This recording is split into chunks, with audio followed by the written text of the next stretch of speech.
Et j'ai le grand plaisir d'inviter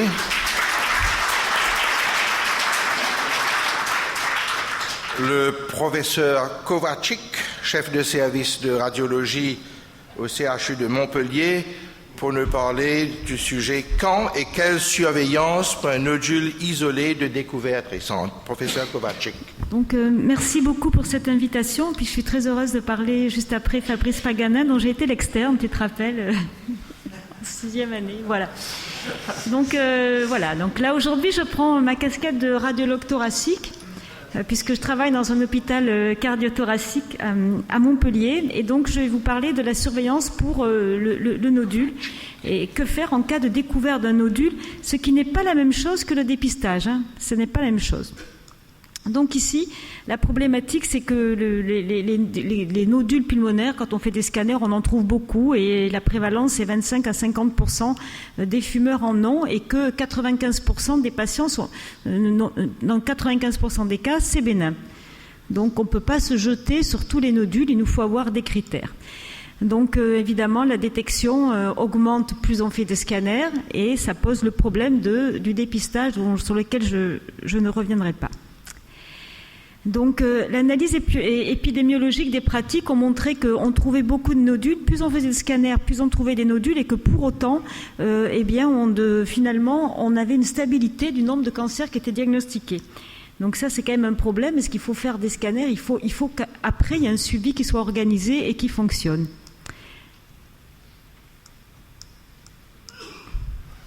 Alors la démarche diagnostique, elle va être différente. On peut avoir des nodules de découverte fortuite, c'est dont je vais vous parler. Le dépistage, c'est un suivi qui est différent. Et puis après, on va avoir le problème du suivi en oncologie. Et donc ce sont 3 situations distinctes. Et je vais vous parler du nodule fortuit, puisque Robin, c'est ce que tu m'as demandé. Alors la démarche diagnostique sera premièrement d'éliminer les faux nodules et les nodules transitoires, de caractériser ce qui est bénin sur un scanner, quand est-ce qu'on peut dire que c'est bénin, et c'est assez rare en fait, de savoir reconnaître les lésions qui sont certainement malignes et les amener très rapidement à un diagnostic par du fast-tracking, ça c'est très important, et puis on va voir qu'il y a des lésions indéterminées avec des guidelines qu'il faut suivre, qui changent tous les 5 ans, qui sont mal suivies, et l'observance à ces guidelines, elle est de l'ordre de 30-35% dans la communauté médicale. Je vous les présenterai quand même. Alors tout d'abord, les faux nodules et les nodules transitoires. Eh bien, vous avez ici ces petites images que vous voyez contre la plèvre. Vous pouvez avoir des plaques pleurales et donc on les voit bien ici quand on se met en fenêtre médiastinale. Ce sont des faux nodules et à l'heure actuelle où on regarde beaucoup les scanners en coupe axiale et en coupe coronale, on les reconnaît facilement. On peut avoir des bandes d'atélectasie qui donnent des petites condensations qui sont toujours sous-pleurales, souvent chez des patients qui ont des antécédents de pathologie pleurale, mais pas forcément. Et là aussi, l'aspect morphologique est très évocateur. Et enfin, parmi les images rondes, vous savez qu'il y a les fistules artério-veineuses que l'on retrouve presque toujours dans le cas de maladies de Randu-Osler, qui peuvent donner le change, mais même sans injecter, il suffit de faire des coupes coronales, on a une artère et une veine, et voilà, c'est un faux nodule. Après, il va y avoir ces nodules sur lesquels, quels sont les nodules en tant que radiologue pour lesquels facilement il va falloir dire refaites un scanner dans 1 mois, quels sont les nodules qui ont tendance à régresser, est-ce qu'on a des éléments pour dire qu'un nodule a plus de chances de régresser qu'un autre? Eh bien, vous voyez ici les éléments qui sont prédictifs de la régression, ce sont les nodules mixtes, c'est-à-dire solides avec un petit peu de verre dépoli, qui ont parfois des contours mal limités, qui sont chez le sujet jeune, souvent non fumeurs, et associés à une néosinophilie sanguine. Alors ça, c'est ce qui ressort des études. En pratique, c'est très difficile. Moi, je ne pense pas que sur un nodule comme le premier, je puisse dire « Ah, celui-là, je pense qu'il va régresser ». Et on n'a jamais, quand on interprète un scanner, le bilan sanguin, on ne sait pas s'il y a une néosinophilie, qu'il soit jeune. En pratique, je pense que ça n'a pas beaucoup d'implications, mais c'est ce qui est décrit dans la littérature. Les fausses images, alors on les a vues. Quand on a une fausse image et que c'est stable depuis plus de 2 ans, il faut arrêter, il ne faut pas suivre des patients pour une atélectasie ou des choses comme ça, on s'arrête. Quelles sont les images qui sont caractérisées comme bénignes avec certitude? En fait, il y en a à peu près que 2. Il y a l'amartochondrome quand il est typique, c'est-à-dire c'est une lésion nodulaire qui a du tissu graisseux et des calcifications. Quand on voit ça, que ça fait moins de 2 cm, on peut dire que c'est un hamartochondrome, que c'est bénin et s'arrêter là. Et puis il y a les lésions granulomateuses qui sont entièrement calcifiées, pour lesquelles le risque que ce soit malin, il est nul. Donc là, on peut s'arrêter. Autre notion sur lesquelles on ne va pas faire non plus un suivi, c'est les ganglions parenchymateux. Donc ça, c'est quelque chose qu'on connaît depuis quelques années, qu'on connaissait mal il y a 10 ans et qu'on connaît bien, et qu'on a vraiment appris à reconnaître grâce au dépistage du cancer du poumon, qui nous a appris beaucoup de choses, nous en tant que radiologues, et je pense dans toute la communauté pneumologique. Qu'est-ce qu'un ganglion comment reconnaît-on un ganglion intrapulmonaire? Le ganglion intrapulmonaire, il a une morphologie particulière, il est ou en triangle, comme vous le voyez ici, ou en triangle, ou bien une forme qu'on dit un peu en béret basque, un petit peu ovalaire, avec des bords bien limités le plus souvent. La deuxième chose, il est tout petit. Vous voyez que 80% font entre 1 et 5 mm. On peut aller jusqu'à 1 cm, mais c'est exceptionnel. Au-delà de 5 mm, 5-6 mm, on ne peut pas considérer que c'est un ganglion intrapulmonaire. Troisième élément, il y en a toujours qui sont sous le niveau de la carène. Donc le lobe supérieur, c'est la localisation du cancer. Donc avant de conclure à un ganglion intrapulmonaire, ou plusieurs, puisque dans la moitié des cas, ils sont multiples, ils sont également, on va le voir, ils ont souvent un raccordement à la plèvre, puisque ce sont des ganglions, donc ils sont près des zones où se drainent les lymphatiques, ils sont sous-pleuraux, ils sont à moins de 1 cm d'une scissure de la plèvre, il faut le rechercher dans 73% des cas. Donc ces critères de ganglions bénins, ce sont des condensations tissulaires qui sont ovalaires, en béret basque ou triangulaires, de moins de 5 mm de diamètre, qui ont toujours des contours nets, qui sont en dessous de la carène, donc c'est les lobes inférieurs surtout, le lobe moyen, et qui ont une connexion à la plèvre, une connexion septale. Et quand on a ces éléments-là, et là, on peut dire que c'est un ganglion intraparenchymateux pulmonaire et on s'arrête là. En dehors de ça, on ne peut pas le dire. Donc voilà les 3 lésions pour lesquelles on peut s'arrêter là, si on a pour chaque lésion tous les critères.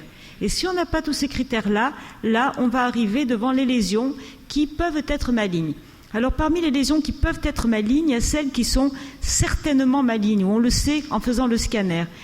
Les arguments, ce sont les lésions qui font plus de 2 cm, qui ont des contours spiculés et qui sont excavés. Là, il ne faut pas perdre de temps, il ne faut pas suivre le patient, il ne faut pas dire je veux faire un scanner dans 1 mois, dans 3 mois, dans 6 mois.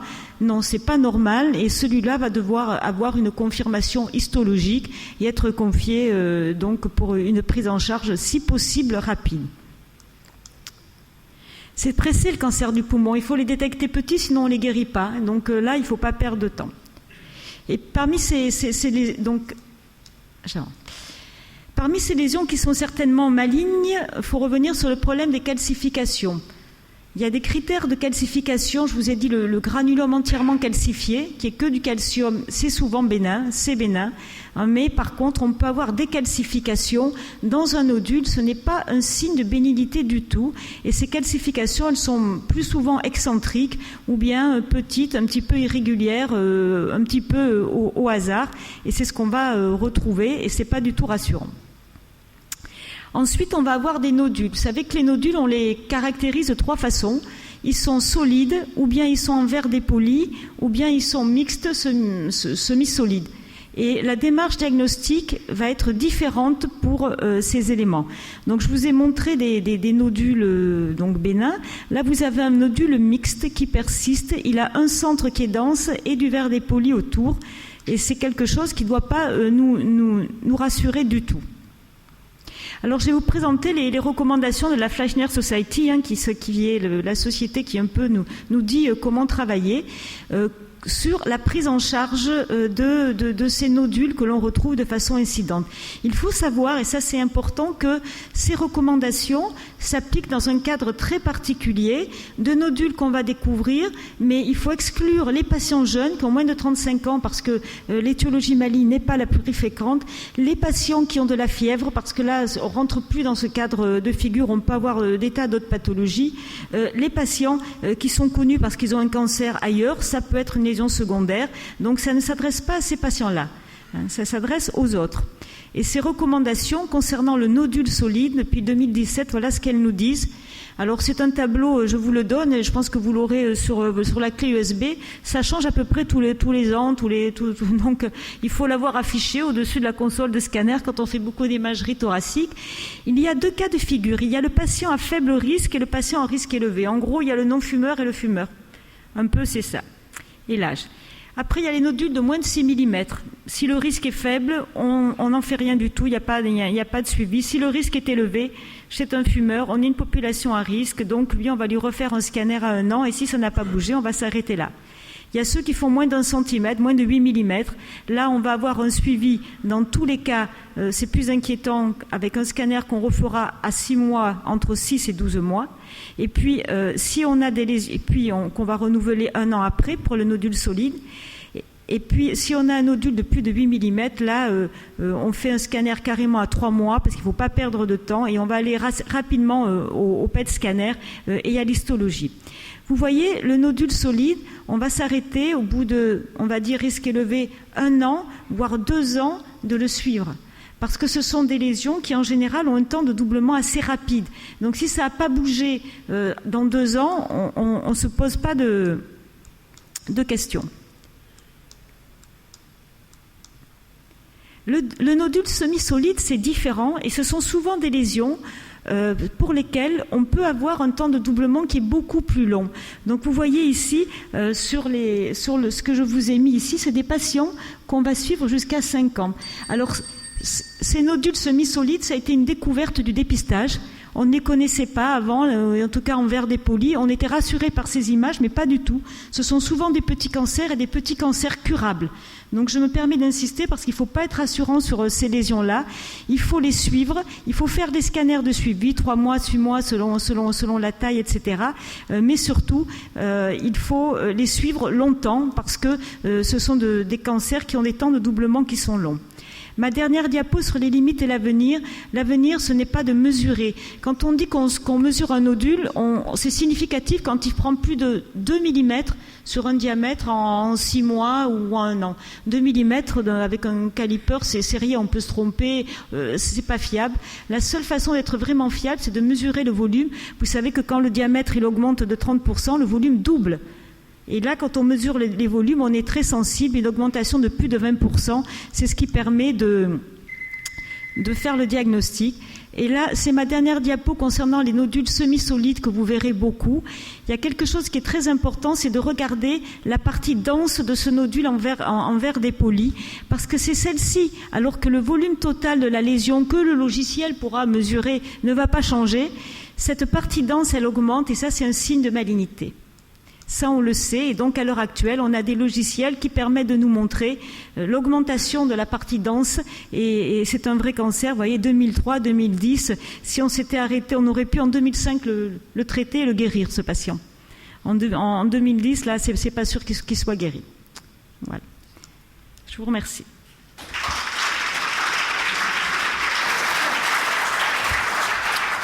Merci, professeur Kovačič. J'avais une question là une remarque sur les recommandations de la Fleischner. Là aussi, ça ne s'adresse pas aux nodules découvertes récentes sur des scanners de surveillance, je crois. On ne peut pas appliquer les recommandations de la Fleischner sur un nodule apparu sur un scanner de surveillance, je crois. Mais surveillance de cancer du poumon ou de notre cancer, non. Non. Dès qu'un patient a une pathologie tumorale et qu'il a une boule dans le poumon, jusqu'à preuve du contraire, c'est considéré comme une possible métastase. Donc c'est là on va facilement à la vérification histologique. Donc mais elles sont très peu suivies finalement. Le problème en France, c'est un peu le problème du dépistage, c'est que quand on va trouver un nodule à quelqu'un, il y a beaucoup de gens qui vont être angoissés, mais il faut que j'attende 1 an, c'est pas possible, refaites-moi le scanner dans 3 mois. Il y a des gens qui vont vouloir aller voir un chirurgien qui va finir par les opérer. C'est très compliqué. On est latin et bon, la médecine prédictive personnalisée, c'est pas pour tout de suite en France quand même. 2 questions. Pour la surveillance, quelle place de l'IRM et surveillance du diamètre ou du volume? Alors, l'IRM n'a pas de place parce que La résolution spatiale de l'IRM, c'est 1 mm, le scanner, c'est 300 microns. Donc on n'est pas fiable, on peut rater des volumes. Ensuite, c'est une imagerie qui n'est pas une imagerie volumique, l'IRM. Le plus souvent, on fait des acquisitions sur des coupes, donc on peut toujours perdre, passer entre deux... rater une petite partie du poumon quand le patient respire. Donc c'est le scanner, et c'est le scanner faible dose. Et c'est sûr que nous, on travaille maintenant qu'avec le volume. On ne mesure plus, et c'est ce qui est recommandé maintenant. Et Merci. c'est 20% d'augmentation qui est jugé significatif. Voilà. Merci beaucoup, le professeur Kovačič. Juste à la limite du temps.